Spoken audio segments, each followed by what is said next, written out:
So one of our leaders, Wes, here at FCA. Last semester you got to hear Wes speak, so he's going to share a little of his testimony. All right, well, hi, as you said before, if you haven't met yet, I'm Wesley. Hi, Wesley. Hi. If you haven't met, please come introduce yourself. I'm doing well, Oliver. How are you?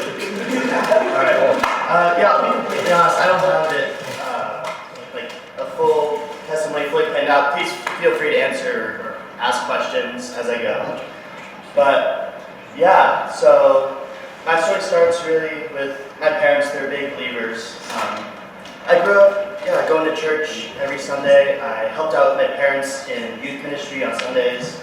I remember me and my mom used to do 4th grade girls, and she would give me a little lesson plan, and and it'd be like on my own to figure out how I want to craft this message and connect to people that are so different than me.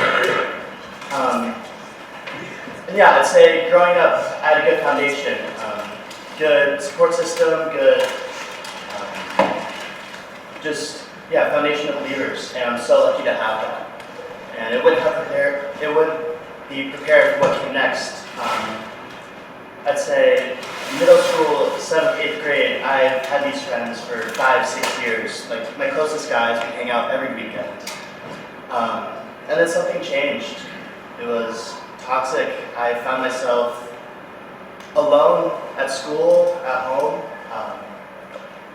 I was just asking God why. Like, I felt like I've been your good disciple. I felt like I wasn't ready for this. It shouldn't have happened to me.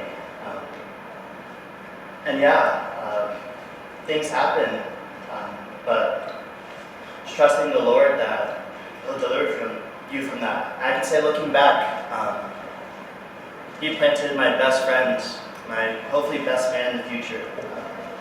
Definitely my longest friend, Xavier. We played soccer, growing up for a club, and then we just grew really close through that time.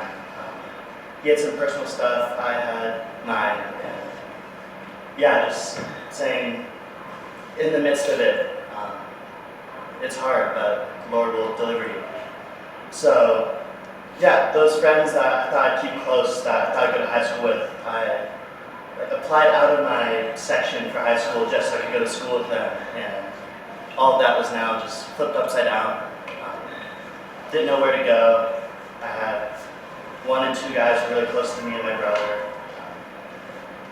So my parents brought it up, like, hey, there's a school, you guys won't like this, but Valor, good Christian school next to you, and I think that's what you could use. So I applied and ended up going there because I didn't think I had anywhere else to go, so might as well give it a shot.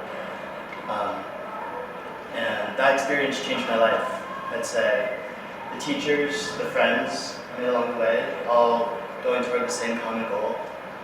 First time in my life I had a Christian community. I didn't go to club or fishy. Growing up, just too scared, didn't connect with people. So, you just, looking back, you can see the Lord starting to piece together a life the way He wanted it. Now, I'll fast forward to a time is senior year. We went on a mission trip to South Africa. We're doing door-to-door ministry in Johannesburg. So there it's very poverty-stricken. It's like dirt roads and sewage running down the streets, wood homes, sometimes cloth roofs. I would just going and knocking on their, sometimes not even doors, just walking into their houses. And they were so inviting and talking about the Lord, our story, what He's meant to us, and inviting them for that opportunity to get to know Him. We pray over them, we have these mini New Testament Bibles we handed out. But we mostly relied on a translator there. It wasn't really our story, it was more our story through a translator. As the trip went on, we were praying about it, like, hey, Lord, just use me the way You would want me to. I I was asking for that opportunity to connect with someone I didn't really know on a deeper level, to share my faith personally rather than through someone else.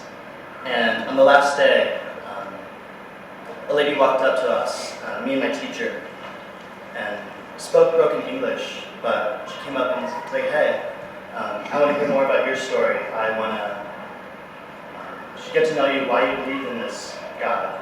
And told a little bit, like, yeah, my story, just how the Lord has helped me through these hard times in my life. And at the end of it, she asked, like, hey, I want to get involved with this church that you guys have nearby. Could you point me in the right direction? So I'd say that's another time in my life the Lord really showed up for me, showed that He has bigger plans for me. And as Jeremiah 29:11 says, like, He knows the plans He has for you, plans to prosper you, not to harm you, to give you a hope in the future. So yeah, that's kind of all I had, the two stories I had planned, but if you have any questions or anything else, please let me know.